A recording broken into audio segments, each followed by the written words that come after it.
Hi, good morning ka-Purple. Today, magsasaing tayo ng rice. Pero hindi po siya pangkaraniwang rice. Ito po siya, ang ating iluluto. Ito ang magsiserving rice natin. So, ang tawag dito ay barley. Masustansyang rice po ito. Substitute ng rice. So, magsasaing po ako ng isang cup. Siguro good for 2 meals ko na yan. Depende kung gaano ko kasarap kumain. Yan po. Ito po ang itsura ng ating barley. Substitute ng rice. Ito po ay very healthy. Ayan po. So, isusok natin siya muna bago isaing. Ngayon, para mas healthy siya, ka-purple, dadagdagan ko siya ng flaxseed. Ang flaxseed po maganda sa health natin. Marami pong benepisyo yan. Basta search nyo na lang or ano. Tapos, lalagyan natin siya ng 1/8 cup.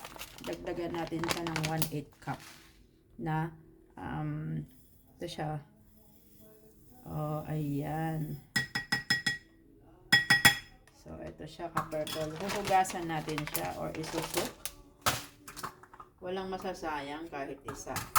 So, ganito siya ka-purple, oh. Kita niyo. Oh. So, ito lang hugasan na natin, tsaka ibababad siya ka-purple. So, let's wash it first. Ayan, ganito lang po ang gawin natin. Oops, natapaw na. Ayan. Actually, isusok muna sana yan bago hugasan. Pero gusto kong tanggalin muna yung, syempre, alam nyo na, dirt. Ayan siya, oh. Oh, diba? Ito ang substitute ng rice kung gusto mong mas healthier. Oh, diba? It will serve as rice din. Sa mga hindi sanay, maninibago, baka ayaw nila ito. But, magiging healthy ka. Kung minsan, try mo din yung mga ganito. So, ayan siya. Gusto lang natin tanggalin yung mga dumiman kung mayroon siya. O yung starchy niya. Para matanggal ang starchy. Ayan. So, gagamit tayo ng salaan. Para hindi totally na. So, iwas ko lang siya ng siguro mga 3 times. Kita niya ka-purple. Nilalamas ko siya. Pero yung hindi naman masyado. So, ganito lang siya. Ito po.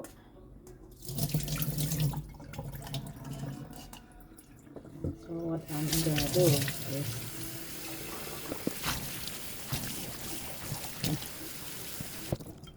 kikita mo kung may dumi pa. So, wala na siya. So, salin ko na. And then, saka natin siya lalagyan ng water. Yung mga nagmamadali, pwede nang isok ng hot water. Pero mas prepare ko yung tap water. Ayan siya ka-purple. So, bababad natin siya ng 20 to 30 minutes, saka natin siya isasaing. So, we'll see you again later after 30 minutes. My barley and my flaxseed. See you. Ayan ka-purple. Nakalipas na ang ating oras na pag-soak nitong ating barley. So, iluluto na natin siya. Ito na siya. Tignan nyo, nag-expand na siya. At medyo, siya. Ayan, medyo So, lagyan natin ng mainit na tubig. Para makuha yung andito. Masarap ito ka-purple. Healthy. So, ganito. Ganito lang gawin natin pag isasaing na siya. Parang yung magsasaing ka lang ng normal rice. Ang normal na rice. Ang pagkakaiba lang nito kasi kailangan mo muna siyang ibabad.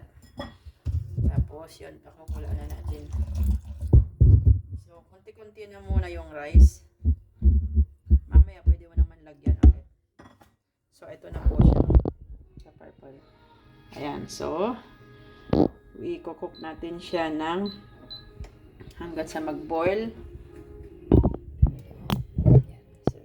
later.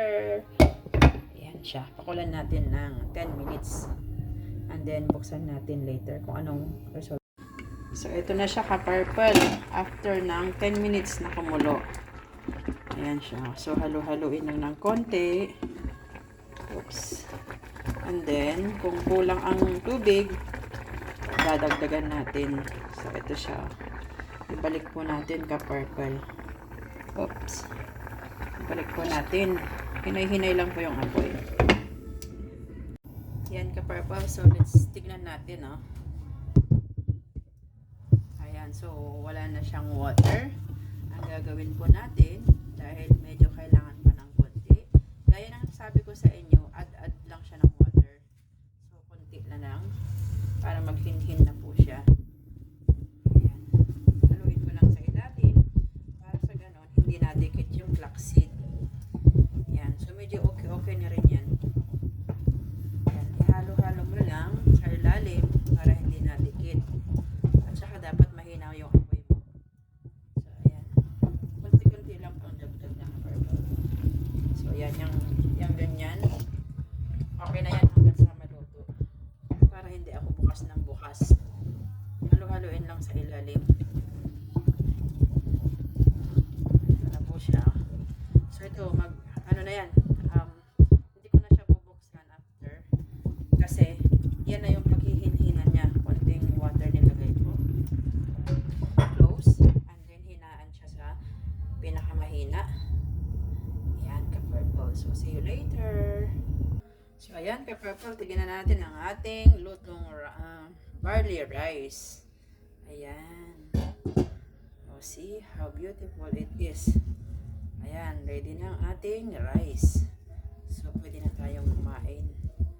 Ayan, kailangan natin halo-haluin para maghiwa-hiwalay. O, ito po ang ating magsisilbing rice, ka-purple. O, diba? Tignan yung kanyang texture. Ito ang ating rice natin. O, much more healthier than the ordinary rice. So, nilagyan ko lang siya ng flaxseed. Ayan, yung flaxseed, oh. Pareho tong healthy pag napunta sa ating katawan. Oh, maraming benepisyo ito. So, kung kaya nyo pong kumain ng hindi rice, yung ordinary rice, ito po, good for the health. Marami pong benepisyo ito para to sa high blood, diabetes, yung mga may kidney, and lahat-lahat na. Ayan, oh. So, ito pong ating rice. So, let's eat, ka-purple. Thanks for watching po.